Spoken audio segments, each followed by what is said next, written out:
তো ওয়েলকাম সবাইকে। আজকে পাওয়ার মিউজিকের নতুন আপডেট নিয়ে চলে এলাম যে পাওয়ার মিউজিক কখন রোড শো করবে। আমাকে প্রচুর মানুষ, লাখো লাখো মানুষ আমাকে কল করছেন, কমেন্ট করছেন। আর আজকে ইউটিউবারদের নিয়েও কিছু কথা বলবো। আর পাওয়ার মিউজিকের আপডেটটা তোমরা যেহেতু চিন্তিত রয়েছো, আপডেটটা আমি অবশ্যই দিচ্ছি তোমাদেরকে। তো এখানে 2-3টে পয়েন্টের নিয়ে আজকে আমি কথা বলবো। তো প্রথমত হচ্ছে, অনেকে কমেন্ট করে বলছো যে পাওয়ার মিউজিক কি সেভ আছে, কি রানিং হবে হরিদ্বারে। তো সেটা আজকে আবারও বলে দিই, পাওয়ার মিউজিক ঠাকুরের দয়ায়, ভগবানের দয়ায়, তোমাদের ভালোবাসায়, সারা ভারতবর্ষের মানুষের যারা পাওয়ার মিউজিকের লাভার্স রয়েছে, ডিজে লাভার রয়েছে, সবার ভালোবাসায় পাওয়ার মিউজিক একদম সেফ জোনে রয়েছে। কাজবাজ চলছে, কাল থেকে সম্ভবত রোড শো হবে। বাকি তোমরা ফেক নিউজ, ফেক ভিডিও এই সমস্ত দেওয়া বন্ধ করো, আর এইটুকু আমি বলছি। আর দ্বিতীয় কথা হচ্ছে, অনেকে কমেন্ট করে বলছো যে তুমি পালিয়ে এলে কেন, কী ব্যাপার, হ্যান ত্যান। আমি অ্যাকচুয়ালি আমার টিকিট ছিল 20 তারিখে। আমি অ্যাকচুয়ালি গেছিলাম রোড শোটা শুরু হলে তারপরে সব কিছু মিটিয়ে চলে আসবো, কিন্তু আমাদের সঙ্গে একটা দুর্ঘটনা হয়েছিল ছোট করে, তোমরা জানো সবাই। তো আমি কিন্তু সব রেডি করে, সেটেল করে, সেটা বাইরে বের করে কমিটির সঙ্গে কথা বলে বহু মানুষ আমাদেরকে হেল্প করেছেন। কমিটির দাদাভাইরা তো মানে কি বলবো, মানে ওরা যথারীতি কান্নাকাটিও করেছে দুঃখে। তো আমি 5-6 দিন রাস্তার উপরে বসেছিলাম ভাই, ঘুমাইনি, খাইনি। তো ওই সব কষ্টের কথা বলে লাভ নেই। বাকি তোমরা সব সময় সাপোর্ট করেছো, এটা সব থেকে বড় ব্যাপার। পাওয়ার মিউজিককে মন দিয়ে ভালোবাসো। এমনকি আমাকে বর্ডার থেকে জওয়ানরাও ফোন করে জিজ্ঞেস করছে পাওয়ার মিউজিকের কী হলো সুমনদা, এই ব্যাপার খবর নিয়েছে। তো এইটুকু বলি, পাওয়ার মিউজিক সেভ আছে একদম, পাওয়ার মিউজিক বাজবে, কাল থেকে রানিং হবে। কিন্তু এইটুকু অনুরোধ, কেউ কোনো ফেক নিউজ ছড়াবে না, বা কোথায় ফিটিং হচ্ছে, কী ব্যাপার, কোনো জানারও চেষ্টা করো না।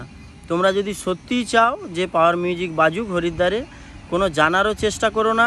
বা যারা আমাদের এইখান থেকে ইউটিউবার দাদারা এখনও আছেন, আমার সঙ্গে কথা হয়েছে, সবাইকে বলেছি আপনারা রুম টুম ভাড়া নিয়ে থাকুন, অন্যান্য ভিডিও করুন। যখন রানিং হবে, রানিং যে জায়গাটায় হবে সেই জায়গার আমি অ্যাড্রেস তখন বলে দিব, আপনারা তখন সেখানে গিয়ে অবশ্যই ভিডিও করেন, ছাড়েন, কোনো অসুবিধা নেই।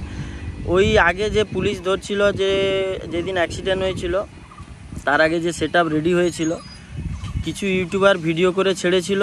এবার তাতে আমি শিবম বর্মা লাইভে এসেছিলো, দিয়ে বলছিল তুমি একটু বলে দাও, তোমার বাঙালি ইউটিউবাররা সেখান থেকে ভিডিও ছেড়েছে। এবার দেখো, আমাদের সঙ্গে যারা রয়েছে হয়তো তারা ভিডিও ছেড়েছে, কি কে ছেড়েছে আমি অ্যাকচুয়ালি কিছু জানি না। আমি তো পুলিশের সঙ্গে কথা বলায়, সেট বের করায় তখন ব্যস্ত ছিলাম, অন্য জায়গায় যেহেতু চেঞ্জ করছে জায়গাটা। এবার কমিটির লোক কে ইউটিউবারকে বকেছে, কি করেছে। এবার সত্যি কথা যেটা হয়েছে, যে আমাদের ওই জায়গা থেকে শুধু আমাদের সঙ্গে যে ইউটিউবাররা কাছাকাছি ছিল সেটা নয়, আমাদের ওয়েস্ট বেঙ্গল থেকে যত ইউটিউবার গেছে তারা কিন্তু প্রায় সেই পাওয়ারের কাছাকাছি, অন্য জায়গায় ঘর ভাড়া করে আছে, কিন্তু এখানে ছিল, অনেকে ভিডিও করেছিল। কমিটির লোক বলেছিল যে তোমরা সেট রানিং হলে 2 দিন পরে ভিডিওগুলো ছেড়ো।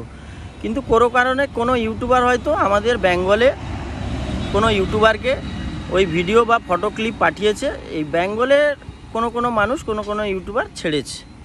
ছাড়ার পরে, ছেড়ে দেওয়ার সঙ্গে সঙ্গে হিন্দির ইউটিউবাররাও ছেড়ে দিয়েছে। এই নয় কি তারা ছাড়েনি, তারাও ছেড়েছে পরে। তো সেই জায়গায় লাইভে এসে আমাকে যখন শিবমদা বললো যে তুমি একটু বলো যে যাতে এইভাবে এই করেছে সেটআপ, তো তাহলে বন্ধ করে দিতে হবে, এই ব্যাপার। তো সেই কথাটা আমি লাইভে বলেছিলাম। তো তাতে রেগে হয়তো কেউ চলে এসছে বা কেউ করেছে, সেটা তার জন্য দুঃখিত প্রথমত।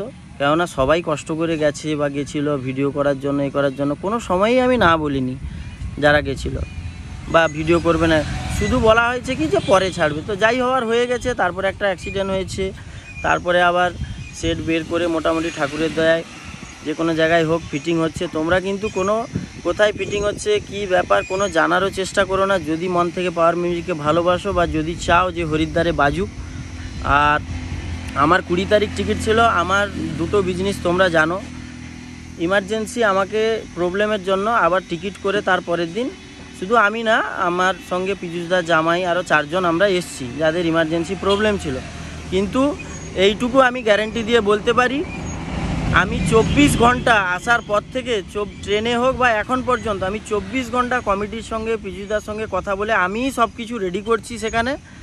আর বাকি আমাদের যারা স্টাফ রয়েছেন অক্লান্ত পরিশ্রম, ওদের তো কোনো জবাব হবে না, মানে এতবার করে সেট খোলা, এদিকে নিয়ে যাওয়া সেদিকে নিয়ে যাওয়া, বা আমাদের সঙ্গে যে গাড়িওয়ালারা রয়েছেন দাদারা, তাদের কষ্ট তো সবারই কষ্ট হচ্ছে।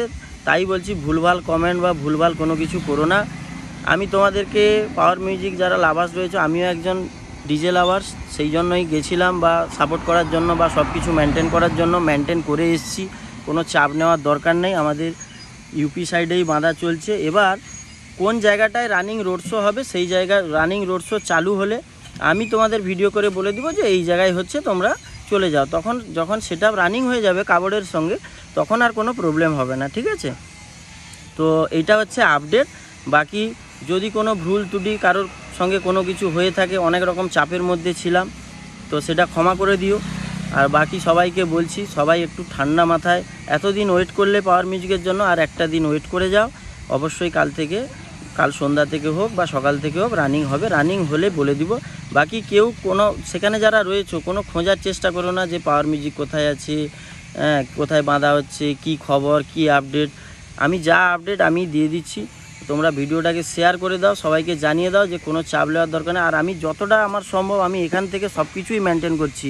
ওনাদের খাবার দাবার, কখন ওয়েল্ডিংওয়ালা আসবে, কখন কাজ হচ্ছে, কখন কি হচ্ছে না হচ্ছে, আমি মামার সঙ্গে, শিবম বর্মার সঙ্গে যতজন আছে, এমনকি আজকে যে বাঁধা হচ্ছে বা কালকে যে চলছে, ওদের কোনো হিন্দির ইউটিউবার ও কমিটিরও কোনো ইউটিউবার কোনো অ্যালাউ নেই, কেউ অ্যালাউ নেই, তোমরা জানো।